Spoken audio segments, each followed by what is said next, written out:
자, 우리 신앙고백서 21장 6절을 보려고 하는데 관련해서 요한복음 4장 3절부터 26절을 이제 먼저 읽겠습니다.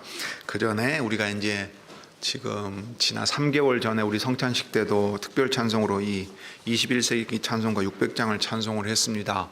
이 찬송가 600장은 네덜란드 개혁교회, 그 캐나다 개혁교회 영어권에서 부르는 그 시편 찬송 외의 찬송에도 들어가 있는 곡인데 국내에 이제 번역돼서 소개될 때에 번역 가사의 의미가 살짝 다릅니다. 그 다음에 이제 주님의 한 몸으로서 보편교회를 생각하며 부르는 찬송으로서는 참 좋은데, 예를 들어서 한 성경을 읽는다, 그러니까 뭐 번역본이 같은 성경을 읽으니까 그것이 교회의 하나됨을 담보한다는 그런 의미로 생각할 이유는 없습니다. 본래의 이제 가사 가운데는 로마 교회나 뭐 루터 교회의 일부에서 보여주는 것처럼 성도들과의 이 교통을 성인들과의 통공의 형식으로 우리 개혁교회는 받아들이지는 않습니다. 그러니까 우리가 이 번역을 어찌 보면 좀 수정해서 부르는 것이 더 좋을 수도 있는데, 이것을 그대로 부르는 이유는 보편교회 안에 연약함이 있고 때로는 우리가 형제관계로서 들어가지 않는다 하더라도 주님의 교회가 있을 수 있다는 가능성을 두고 우리를 스스로 높이지 않고 우리 다른 형제와 자매들과 교회를 존중하려는 그 마음을 이제 담아서 부릅니다. 그런 마음을 여러분들도 좀 같이 생각하실 수 있으면 좋겠습니다. 왜냐하면 이제 특별히 우리나라에서도 그렇지만 개혁교회로서 그 이름을 가지고 있을 때 지나치게 좁게 해석합니다. 제가 한번 말씀드렸죠. 제가 목회하던 교회에서 당회할 때, 치료할 때 어떤 얘기까지 했는지. 명절에 어떤 이제 다른 지역을 가야 될 거 아니에요. 부모님 계시는 곳이든 시골이든. 그러면 그 교회에서 그 지역의 교회에서 예배 드릴 수 있느냐를 당회가 논의를 하는 거예요. 그래서 어떻게 됐을 것 같습니까? 본교회 와서 예배 드려야 돼요. 그게 원칙이에요. 이거 우리 자매교인 강병교회도 그렇게 했어요. 광주에 교회가 있어도 광주에서 직장 다니는 분이 서울까지 그때는 차를 몰고 가서 서울에서 예배를 드리라 그랬어요. 본교회에서 예배 드려야 된다고. 많은 교회들이 그렇게 생각해요. 그러니까 당회에서 무슨 논의를 했냐면, 자, 그러면 몇 시간 거리까지는 와서 예배 드리라 그러고 몇 시간 거리까지는 인정해 줄 거냐. 그러면 자, 어느 교회는 가서 예배 드려도 되느냐. 바리새인들의 안식일 논쟁을 똑같이 했어요. 그러면 뭐 그런 교회만 독특하냐 그러면은, 말씀드렸다시피 자매교회나 우리 노회도 사실 그 마인드셋이 처음에 있었어요. 그런 우려를 고신교회 목사님들에게도 들었고, 안식일을 생각할 때도 좁게 해석하고. 그래서 실제로는 제가 오죽하면 그 교회 장로를 맡은 분들한테 물어봤어요. 여러분들이 생각하는 참 교회는 어디까지 봅니까? 그랬더니 우리 교회와 고신교회 일부입니다 그랬어요. 그렇게 대답하던 분들은 교회 다 흩고 재산 각자 n분의 1로 나누고 지금 합동측 교회 다른 교회 다 들어가서 살아요. 제가 항상 정말로 이게 무서운 일이라고 말씀을 드리는 이유가 있습니다. 바르게 가려고 할 때 우리가 바르다라는 것, 우리만 바르다 하는 거 정말 두려워해야 합니다. 바리새인과 율법 선생들이 어느 지점에서 우리 아버지의 뜻대로 행하지 않음으로써 예수님이 나는 너희를 모른다 말씀하시는 자리까지 갔는가를 우리가 항상 주의해야 됩니다. 자, 그 점에서 보편교회에 대한 강조는 연약함을 용납하는 대로 갑니다. 절대 내가 바른 믿음 가지고 바르게 배웠다고 그거보다 못한 사람, 못한 교회에 조롱하는 거 아닙니다. 그러면 우리는 정말로 악한 사람이 되고 악한 교회가 될 겁니다.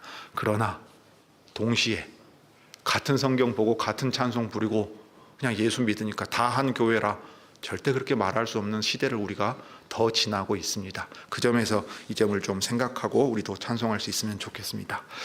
자, 신약성경 요한복음 4장 3절부터 26절 읽겠습니다. 유대를 떠나사 다시 갈릴리로 가실새 사마리아로 통행하여야 하겠는지라. 사마리아에 있는 수가라 하는 동네에 이르시니 야곱이 그 아들 요셉에게 준 땅이 가깝고 거기 또 야곱의 우물이 있더라. 예수께서 행로에 곤하여 우물 곁에 그대로 앉으시니 때가 제6시쯤 되었더라. 사마리아 여자 하나가 물을 길러 왔음에 예수께서 물을 좀 달라 하시니 이는 제자들이 먹을 것을 사러 동네에 들어갔음이러라. 사마리아 여자가 가로되 당신은 유대인으로서 어찌하여 사마리아 여자 나에게 물을 달라 하나이까 하니 이는 유대인이 사마리아인과 상종치 아니함이러라. 예수께서 대답하여 가라사대 내가 만일 하나님의 선물과 또 내게 물 좀 달라 하는 이가 누구인 줄 알았다면 내가 그에게 구하였을 것이요 그가 생수를 내게 주었으리라. 여자가 가로되 주여 물기를 그릇도 없고 이 우물은 깊은데 어디서 이 생수를 얻겠삼나이까. 우리 조상 야곱이 이 우물을 우리에게 주었고 또 여기서 자기와 자기 아들들과 짐승이 다 먹었으니 당신이 야곱보다 더 크니이까. 예수께서 대답하여 가라사대 이 물을 먹는 자마다 다시 목마르려니와 내가 주는 물을 먹는 자는 영원히 목마르지 아니하리니 나의 주는 물은 그 속에서 영생하도록 솟아나는 샘물이 되리라. 여자가 가로되 주여 이런 물을 내게 주사 목마르지도 않고 또 여기 물 길러오지도 않게 하옵소서. 가라사대 가서 내 남편을 불러오라. 여자가 대답하여 가로되 나는 남편이 없나이다. 예수께서 가라사대 내가 남편이 없다 하는 말이 옳도다. 내가 남편 5이 있었으나 지금 있는 자는 내 남편이 아니니 내 말이 참되도다. 여자가 가로되 주여 내가 보니 선지자로소이다.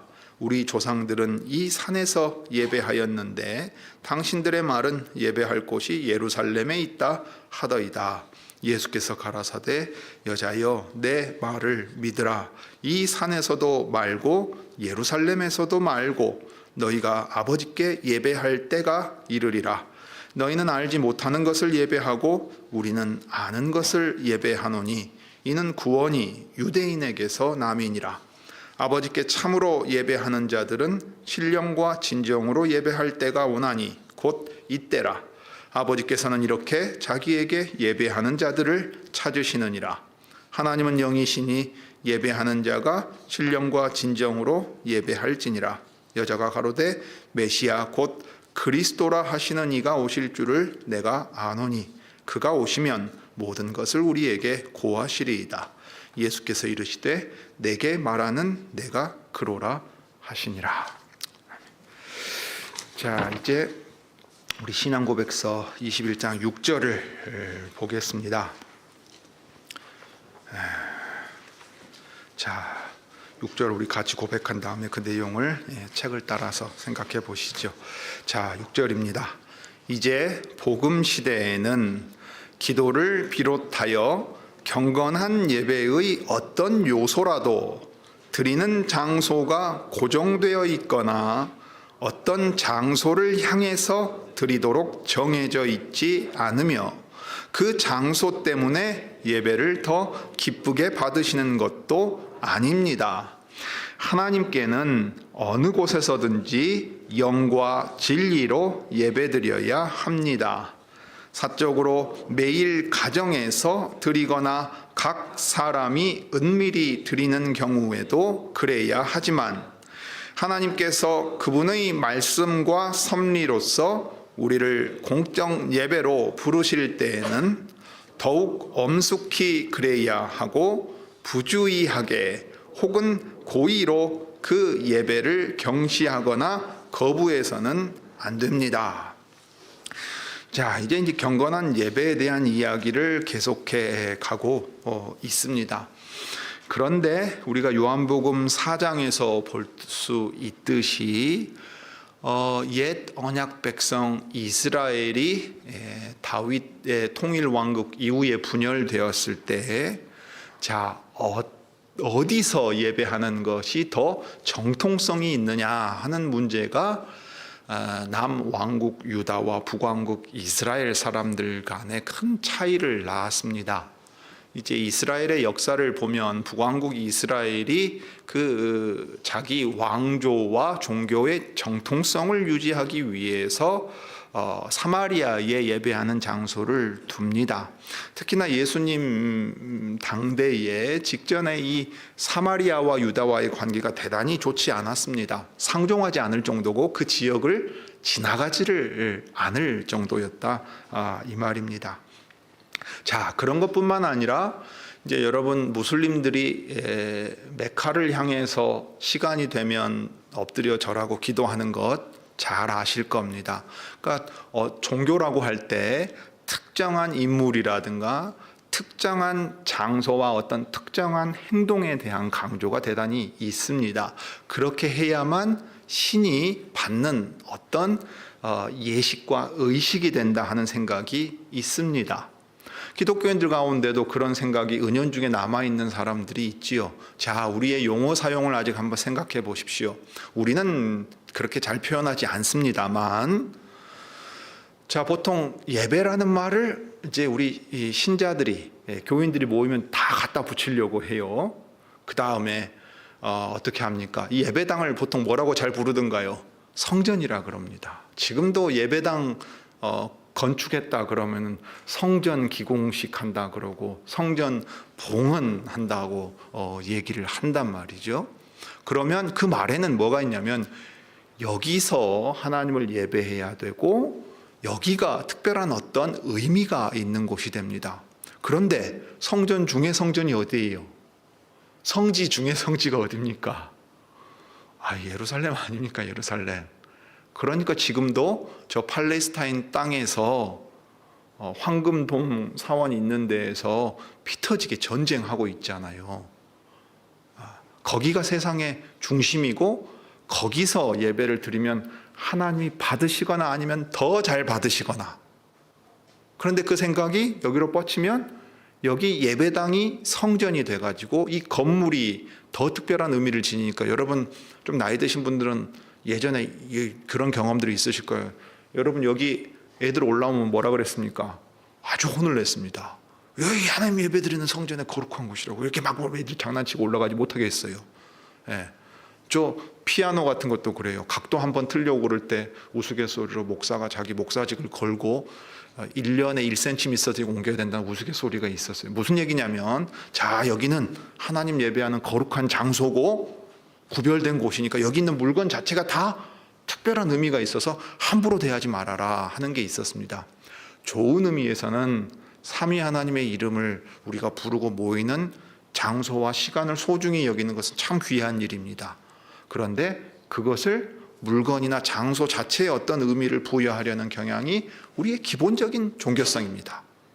구약에서 신약으로 넘어올 때 이것이 그리스도 안에서 어떻게 변화되었는가 하는 차이도 우리가 온전히 바르게 이해하지 못하면 이제 구약 시대의 사람들처럼 생각하기는 쉽다 이 말입니다. 자, 그 점에서 복음 시대, 그리스도로 말미암아 복음의 의미가 가장 분명하게 드러나고 그 복음의 약속을 우리에게 실현시켜 주신 그리스도로 말미암아 변화된 일이 있습니다. 그게 이제 첫 번째가 바로 기도를 위한 특별한 장소가 더 이상 없다는 거예요. 이때 기도는 이제 하나님께서 받으시는 경건한 예배를 대표하는 요소입니다.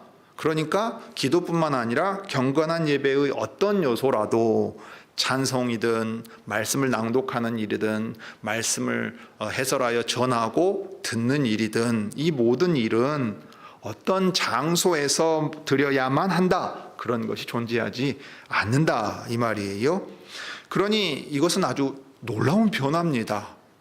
하나님께 나아가는 방식 자체가 달라진 거예요. 구약 시대는 어떻게 나아갔습니까? 거룩한 산, 거룩한 성, 거룩한 집이 있어요. 하나님이 거기 계셨고 하나님의 이름을 거기 두십니다. 그러니까 하나님을 직접 뵙고 만나려면 어디로 가야 돼요? 시온산, 예루살렘 성, 성전으로 가야 했습니다. 거기 하나님의 보좌가 있어요. 하나님 계신 곳은 거룩한 곳 가운데서도 가장 거룩한 곳이어서 아무나 들어갈 수 없었습니다. 사실상 죄인인 인간인 채로 거기에 들어갈 수가 없었어요. 우리 누가복음 아까 1장 낭독을 했는데 거기에 보면 제사장 사가랴가 이렇게 들어갔다는 얘기 나오잖아요. 백성들은 밖에서 기도하고 있습니다. 제사장이 백성을 대표해서 하나님을 뵈러 들어갔었습니다. 그러니까 거기 하나님께서 계시다 하는 것이 분명했어요. 그래서 시온산이 거룩하고 예루살렘 성이 특별한 의미가 있었습니다. 그래 이제 성전을 건축하려고 할 때 솔로몬이 이제 기도하는 내용이 역대기하 6장에 나오는데 거기 20절과 21절을 보면 이제 이렇게 말합니다. 주께서 전에 말씀하시기를 내 이름을 거기 두리라 하신 곳이 곧 이 전을 향하여 주의 눈이 주야로 보옵시며 종이 이곳을 향하여 비는 기도를 들으시옵소서. 종과 주의 백성 이스라엘이 이곳을 향하여 기도할 때에 주는 그 간구함을 들으시되 주의 계신 곳 하늘에서 들으시사 사하여 주옵소서. 하나님께서 하늘에 계시는데, 하늘 위에 하늘에 계시는데 땅에 여기 보좌를 두시고 그 백성들 가운데 계세요. 그래서 자기 이름을 거기에 두십니다. 그리고 그 백성을 만나 주십니다. 그러니 그 백성들이 하나님께 기도하며 나아갈 때, 그 다음에 특별히 백성들의 죄를 용서해 주시기를 구하며 회개하며 나아갈 때 하나님께서 사죄의 은총을, 죄 용서하시는 은혜를 선포하시고 자기 백성을 기쁘게 만나주시는 것이 이제 특별한 장소에서 이 성전의 아주 가장 중요한 의미였습니다. 자, 그런데 이제 분열 왕국 시대를 지나고 사마리아 사람들은 사마리아 사람대로 뭐라고 배웠어요? 자, 저 그리심산에서 예배한다. 거기서 드리는 예배가 하나님 받으시는 거다. 유다 사람들은 어떻게 해요? 저 북왕국 이스라엘 지금 망해서 없어져 버렸는데, 물론 유다 왕국도 마찬가지입니다만은 하나님의 말씀을 따라 이 시온산은 거룩한 산이고 예루살렘 성에 성전이 있는 것이다 하고 얘기했다 이 말이에요. 그 다음에 이 예루살렘 성에 메시아가 다시 오셔서 그 나라를, 이스라엘 나라를 회복해 하시면 어떻게 되겠어요? 자, 그분이 어디로 들어가시겠습니까? 자기 성으로 들어가야죠. 임금님이 자기 궁전으로 들어가야 되잖아요. 그럼 궁전이 어디에 있어요? 시온산의 예루살렘 성에 있지요. 자, 실제로 예수님이 들어가시지요. 그런데 제일 좋은 벤츠 S클래스 타고 들어가는 게 아니라 나귀 타고 들어가시는, 왕 같지 않은 모습으로 임금으로서 자기 성에 들어가십니다. 자, 그런데 오늘 요한복음 4장을 보면 하나님께서 받으시는 예배, 하나님을 만나고 하나님이 자기 백성을 만나주시는 그 예배가 장소의 문제가 아니라 때의 문제라고 우리 주님이 말씀하십니다. 그러니까 더 이상의 장소의 의미가 없어요. 왜냐하면 메시아이신 그리스도이신 예수님으로 말미암아 언제 어디서든 예수님의 이름으로 아버지께 나아갈 수 있는 산 길을, 새롭고 산 길을 우리 주님이 여시기 때문입니다. 그러면서 마태복음 18장에 우리 주님이 말씀하신 대로, 이게 지금 솔로몬의 성전에서 죄를 자백하고 용서를 구할 때 하나님이 용서해 주시고 자기 백성을 회복시켜 주시잖아요. 오늘 마태복음 18장도 사실 그 내용입니다.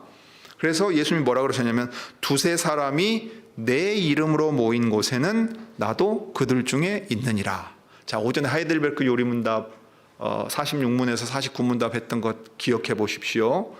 볼지어다 내가 세상 끝날까지 너희와 항상 함께하리라 하는 약속이 어떻게 이루어집니까? 특별한 장소에, 특별한 시간에, 특별한 방식으로 이루어지는 게 아니지요. 예수님을 의지하여 아버지께 나아가는 사람들이 두세 사람, 그러니까 이 둘셋 이상의 사람들이 동일한 의식을 가지고 이 그리스도를 의지하여 아버지께 나아간다고 치면, 모인 사람의 수나 장소나 시간에 중요한 의미가 있는 것이 아니라 결국 그리스도로 말미암아 아버지께 언제든 나아갈 수 있게 되고, 또 주님이 이 가운데 함께 계신다, 그래서 예배를 받으신다 하는 것을 가르치셨습니다. 그래서 기도를 위한 특별한 장소가 있거나 어떤 장소를 향해서 드리는 것도 아니고 그 장소 때문에 더 예배를 기쁘게 받으시는 것도 아닙니다. 자, 그 점이 이제 우리에게 대단히 중요하죠. 이것은 매우 적극적인 의미가 있습니다. 구약시대에 모세를 통해 이스라엘 백성을 광야를 거쳐 가나안 땅으로 들어가게 하실 때에, 그때는 하나님께서 자기 백성 가운데 거하시면서 이동식 천막으로 움직였습니다. 왜냐하면 고정된 장소에 정착해서 살 시점이 아니었기 때문에 그 백성과 함께 움직였지요. 그래서 구름 기둥, 불 기둥으로 인도하신 것 여러분 기억하실 겁니다. 그런 다음에 가나안 땅에 들어가서 주님이 새로 심으신 한 거룩한 장소에 주님의 이름을 두시고 이 성전을 건축하게 하시는 겁니다. 그렇게 함으로써 고정된 지역에서 한 민족이 한 나라를 이루어서 하나님의 다스림을 드러내게 했어요. 그러면서 이제 그리스도를 기다리게 하시는 겁니다. 그러니까 그리스도 오신 이후에는 주 예수 그리스도를 믿음으로 하나님의 백성이 되는 이 한 나라의 백성들이 인종이나 혈통이나 다른 어떤 조건이 없이 이 믿음으로 하나님의 백성이 됩니다. 이게 지금 사도행전의 역사의 계속이잖아요. 그러면 하나님의 백성들이 유다 땅에 사는 이스라엘 유다인들만 하나님의 백성이 되는 게 아닙니다. 사마리아도 하나님의 말씀을 받고 그 다음에 어떻게 됩니까? 시리아의 안디옥 땅에 이방인들이 교회로 하나님의 백성으로 서게 되고 그들이 선교사를 보내서 어떻게 해요? 마케도니아와 아가야 지역, 그리스 지역이란 말이에요. 그 다음에는 우리가 오늘날 보는 유럽 지역으로 이제 복음이 전파돼서 섬들도 복음을 받아들이게 되고 땅 끝까지 복음이 전파되는 일이 생깁니다. 그러니까 그렇게 하나님의 백성이 구약 시대는 한 장소로 모이는 역사의 흐름이었다면 이제 한 장소에서 온 세계로 흩어지게 돼요. 그리스도로 말미암아 일어나는 아주 적극적인 변화입니다. 그러니까 그들이 어디에 있든지 그리스도의 이름으로 두세 사람이 모이면 그들의 수가 아무리 적을지라도 두려워하지 말라 말씀하시면서 하나님의 나라를 너희에게 주시기를 기뻐하신다. 그리고 너희가 하나님께 하나님의 신의 인도하심 아래 진리인 나를 따라 아버지의 이름을 부른다면 그 예배를 기쁘게 받으신다 하고 우리에게 들려줍니다. 자, 그래서 언제 어디서나 기도할 수 있다 하는 내용이 이제 그리스도 안에서 변화되고 우리가 기억해야 될 아주 중요한 내용입니다. 그러므로 그리스도로 말미암아 어떻게 예배하느냐 하는데 가장 초점이 있습니다. 요한복음 4장 23절과 24절입니다. 아버지께 참으로 참되게 예배하는 이들은 하나님의 신과 진리 안에서 예배할 때가 온다. 그런데 그때가 언제냐면 지금이다 했어요. 지금. 예수님이 말씀하시는 바로 지금. 왜냐하면 그 때를 내가 임하게 할 것이기 때문이에요. 그래서 이 예수님으로 말미암아 하나님의 신 안에서 진리 가운데 아버지께 참되게 예배할 수 있게 됩니다. 그리고 아버지께서는 이렇게 자기에게 예배하는 자들을 찾고 계세요. 하나님께서는 예배의 방식도 그리스도 안에서 우리에게 알려주시고 그렇게 예배하라 명하시고 찾고 계실 때 그리스도를 의지하여 그리스도의 이름으로 우리가 이렇게 예배할 수 있다 하는 것을 볼 수 있지요. 그렇기 때문에 주의 날에 예배당에서 모여 예배 드리는 것만 하나님이 받으시는 예배는 아닙니다. 왜냐하면 이제 우리가 주의 날에 모여서 이렇게 예배하는 일은 공적인 예배다. 하나님의 백성들 모두가 모여 드리는 예배라 하는 의미에서 공적 예배입니다. 영어의 이 퍼블릭 워십입니다. 이 프라이빗이라는 말, 사적이라는 말은 우리가 매우 부정적으로 쓰는 말인데요. 남들 모르게 그냥 은밀히, 안 좋은 의미에서 은밀히라는 뜻이 아니고 공적이라는 말에 이제 공적인 모임 외에 다른 것들을 가리키는 거예요. 하나님의 백성 전체가 모여서 예배하는 일 말고 따로 예배하는 대표적인 일들이 있지요. 언제가 그 대표적인 예입니까? 가정에서 가족이 모여 예배하는 일입니다. 그 다음에 다른 하나는 각 사람이 조용히 하나님께 나아가는 일입니다. 성경에 이제 이런 예들이 다 나오지요. 신명기 6장에 보면 들으라 이스라엘아 여호와는 한 분이시니 이제 이러면서 이스라엘의 정체성, 하나님 나라의 정체성을 강조합니다. 그런 다음에 하나님의 백성 되고 하나님의 말씀을 듣는 이 백성이 계속해서 존재할 수 있도록 너는 집에 가서 때를 따라 항상 이 말씀을 전해라 하고 이제 모세가 얘기를 합니다. 이때 이 말씀을 듣는 사람들이 누구냐면 대표적으로 가장입니다. 가정에서 가족이 모여서 하나님의 말씀을 생각하고 거기서 가르치고 듣고 해야 한다 하고 말하는 거예요. 무슨 구약 시대로 치면 절기 때 예루살렘에 가서만 드리는 것이 아닌 거예요. 오히려 일상에서는 가정에서 매일, 그러니까 날마다 평상시에 항상 이 일들을 행합니다. 신명기 6장 6절부터 7절에 이렇게 말합니다. 오늘날 내가 내게 명하는 이 말씀을 너는 마음에 새기고 내 자녀에게 부지런히 가르치며 집에 앉았을 때든지 길에 행할 때든지 누웠을 때든지 일어날 때든지 이 말씀을 강론할 것이라. 말씀의 뜻을 잘 깨닫고서 그 말씀이 무엇을 의미하는지, 또 주께서 행하신 일이 무슨 뜻인지 자녀들에게 풀어서 가르쳐 줄 수 있어야 한다 했습니다. 그러니까 주의 날에 오늘 주일에 예배당에 와서만 하나님의 말씀을 듣고 가는 것이 아니라 마치 베레아 사람들처럼 날마다 하나님의 말씀의 뜻이 과연 무슨 뜻인가 하고 연구하는 이 일들을 개인이 행하기도 하지만 동시에 가정의 단위로도 행한다 하는 것을 성경이 분명히 우리에게 보여줍니다. 그러니 사적인 예배라고 하면 주의 날에 함께 모여 드리는 예배 외에 가정에서든지 개인이 기도하며 하나님을 찬송하고 나아갈 수가 있어요. 장소나 시간에 구애받지 않고 자유로이 하나님께 나아갈 수 있는데 마태복음 6장에 보면 그 대표적인 예가 나오지요. 너는 기도할 때에 은밀히 계시는 하나님께 나아가라고 말합니다. 그러니까 이건 개인이 조용히 하나님 앞에 나아가는 일을 말하지요. 금식의 경우에도 그렇습니다. 근데 에베소서 이제 6장에 보면 악한 자의 그 괴계를 멸하고 싸워야 할 것을 말합니다. 우리로 치면 이제 완전 무장해가지고 이제 싸워야 될 것을 말할 때, 그 다음에 모든 기도와 간구로 하되 무시로 성령 안에서 기도하고 이를 위하여 깨어 구하기를 항상 힘쓰며 여러 성도를 위하여 구하고라고 했습니다. 그러니까 나 한 사람의 어떤 당장의 어떤 현실만 놓고 생각하는 것이 아니라 도리어 이 하나님의 백성들과 이 하나님 나라가 어떻게 나아가야 될 것인가를 생각하면서 기도하라 했습니다.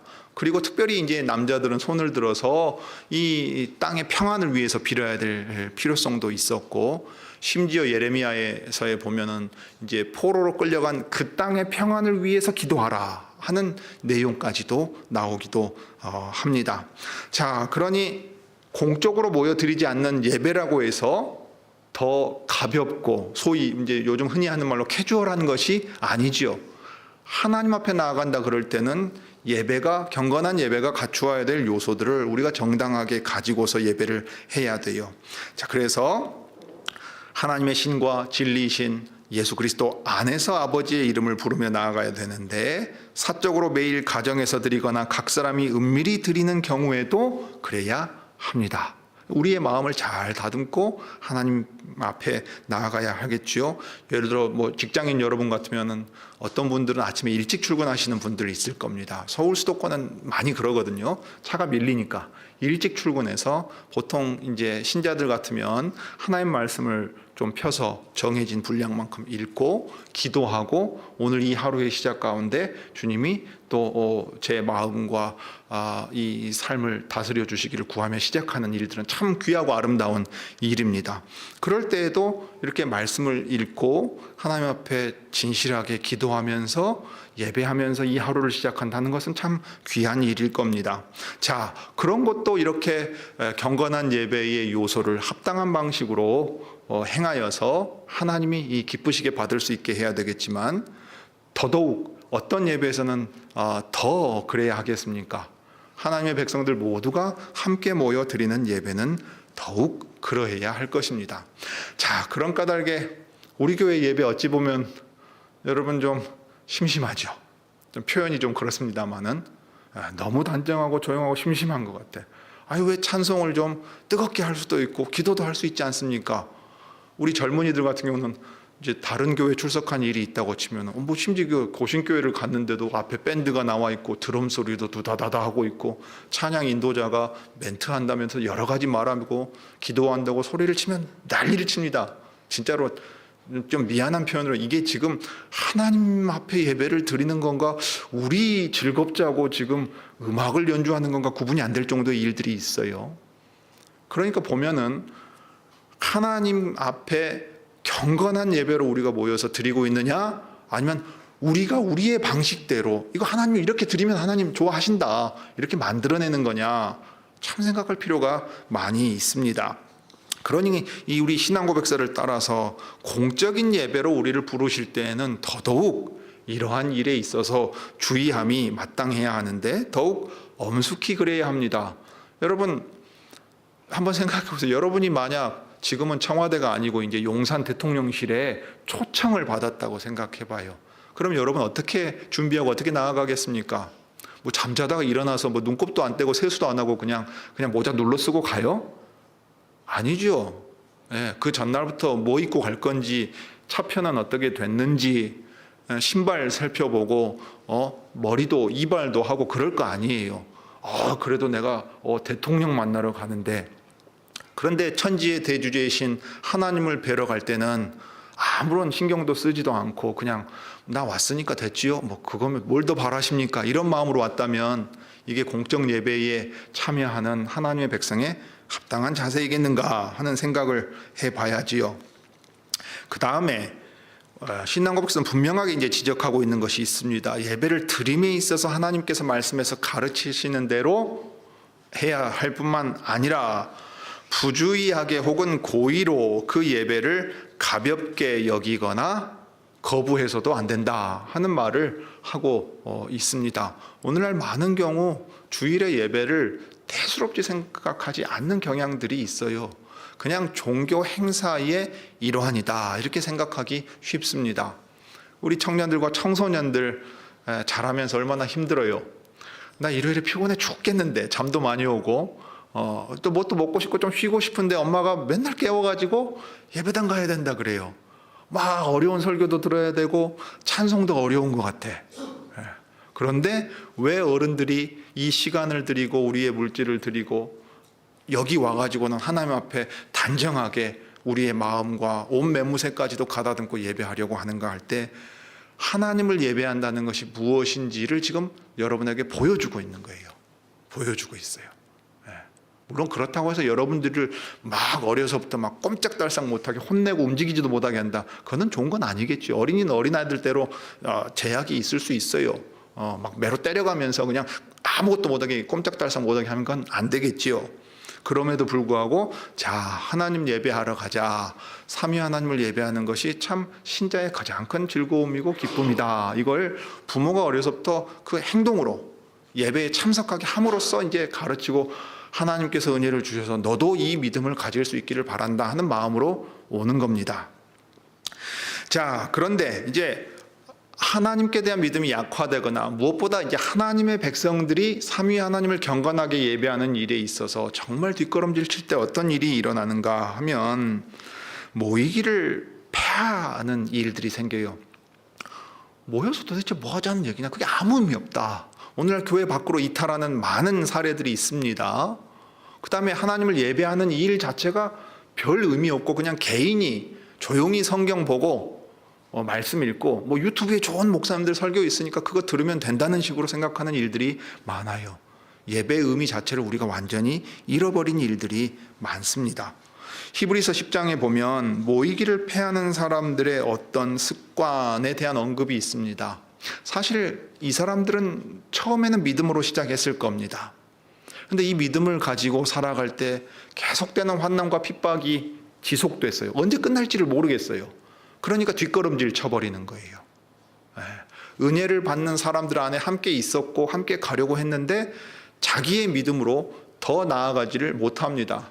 그러니까 이제 모이고 예배하는 일조차도 가볍게 여겨버리고 완전 뒷걸음질 쳐버리는 일들이 생기죠. 그럴 때 히브리서는 분명히 이렇게 말합니다. 우리의 믿음은 뒷걸음질 쳐서 물러나는 믿음 아니다. 구원하는 믿음은 보이지 아니하시는 하나님께서 우리에게 상 주시는 것을 믿는 것이다. 그 믿음으로 이 어려운 시기를 잘 뚫고 나아가야 한다. 그러면서 오직 권하여 그날이 가까움을 볼수록 힘써 모이자고 지금 말하는 겁니다. 한국 개신교회가 이 본문을 교회에 모여서 일하는데 동원하기 위한 구절로 썼는데, 그러나 분명한 것은 삼위 하나님을 예배하는 백성으로서의 우리 정체성을 확인하는 데 있어서도 여전히 중요한 일이라는 겁니다. 이 본문이 이어져서 히브리서 11장에 믿음장이 나오는 겁니다. 자, 그 다음에 이제 시편 84편을 우리가 한번 생각해 보시오. 참 아름다운 시입니다. 그 시편 84편에서 시인은 이제 이렇게 찬송하고 기도합니다. 주의 궁정에서 한 날이 다른 곳에서 첫날보다 나은즉 악인의 장막의 거함보다 내 하나님 문지기로 있는 것이 좋사오니. 여러분, 놀라운 얘기지요. 악인의 장막에 거해서 거기서 부귀영화를 누린다 한들, 그것이 첫날 내가 오랜 동안 거기서 무언가를 내 원하는 이익을 얻고 누리고 산다고 한들, 주님의 궁정에서 하루라도 하나님을 직접 뵙고 사는 것에 어떻게 비교할 수 있느냐. 그러니 악인의 장막의 거함보다 내 하나님의 문지기로 있는 것이 좋다. 왜냐하면 나는 거기서 하나님 뵐 수 있으니까. 이렇게 말합니다. 참새도 제단에서 거할 곳을 얻는다 했어요. 하나님 계시고 하나님 뵐 수 있는 거기 있는 것이 내 가장 큰 복입니다. 이게 신자의 고백입니다. 그렇기 때문에 하나님이 미워하시는 것들을 미워하고 하나님 싫어하시는 것들을 싫어할 수 있게 되지요. 만군의 여호와여, 주께 의지하는 자는 복이 있나이다. 이렇게 말합니다. 이게 신자가 살아가는 방식입니다. 안 믿는 이들은 이해 못합니다. 피곤하고 시간도 아깝고 하루라도 더 일해서 돈도 벌어야 되고 노후를 위해서 쌓아둬야 되고 자식들 앞날은 더더욱 깝깝하지 않습니까?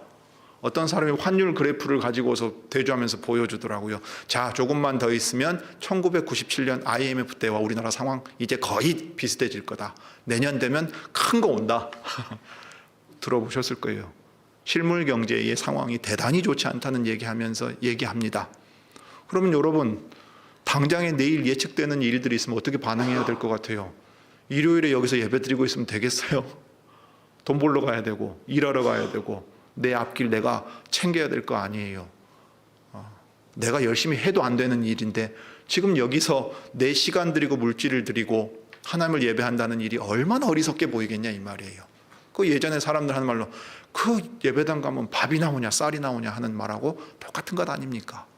그런데 우리의 가장 큰 기쁨과 행복이 하나님을 뵙고 예배하고, 그래서 하나님 주시는 힘으로 한 주간 살아가는 것, 이것이 이 신자의 삶의 가장 큰 기쁨이라 하는 것을 우리가 이제 이 예배를 통해서 힘을 얻고 또 한 주간 세상 속에서 드러내며 삽니다.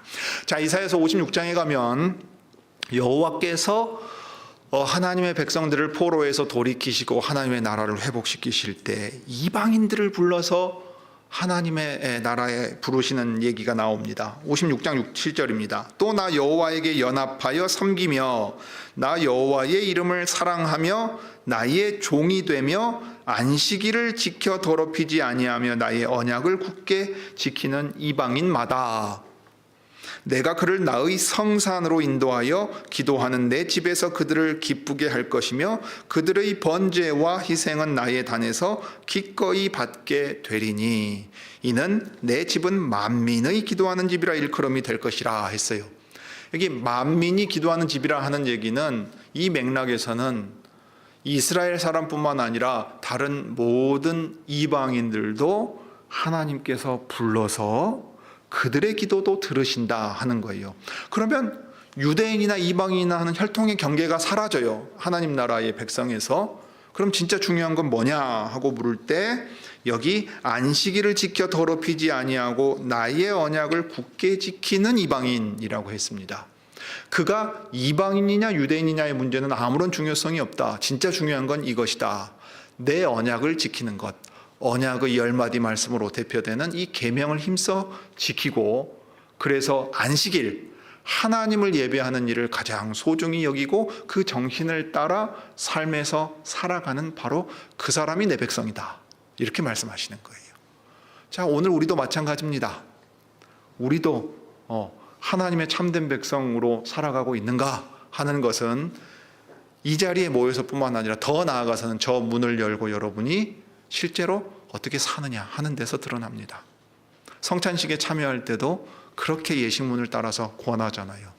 여기서 우리의 믿음을 고백하고 주님의 살과 피에 참여했으면 형제와 자매를 사랑하고 이웃을 사랑하면서 매일의 삶에서 실천하며 그 열매로 드러내는 백성들이어야 합니다. 이게 모여서 공적으로 예배할 때나 흩어져서 사적으로 예배하는 모든 예배를 우리 하나님이 기쁘게 받으신다 하는 뜻이 될 것입니다. 그렇게 우리 주님을 참되게 예배하는 백성들이 되기를 바랍니다. 기도하겠습니다. 거룩하신 하나님, 우리 아버지, 하나님의 거룩하심을 말할 때 그저 우리가 하나님을 감히 쳐다볼 수 없고 뵐 수 없이 멀리 떨어진 분이라고 말하기 위해서 고백하는 것이 아니라 그 거룩하신 하나님이 예수 그리스도 안에서 우리에게 찾아오사 우리로 거룩한 백성 삼으시고 거룩하게 살 수 있게 하심을 찬송하기 위하여 하나님의 거룩하심을 더욱 높이 부릅니다. 주님, 이 땅에서 저희가 무엇으로 거룩해지며 깨끗하게 살아갈 수 있겠습니까? 하나님의 신과 진리신 예수님 안에서 아버지께서 주시는 은혜를 받아 그렇게 하나님의 백성답게 변화되고 그리하여 하나님을 경건하게 예배하는 사람들이 되겠습니다.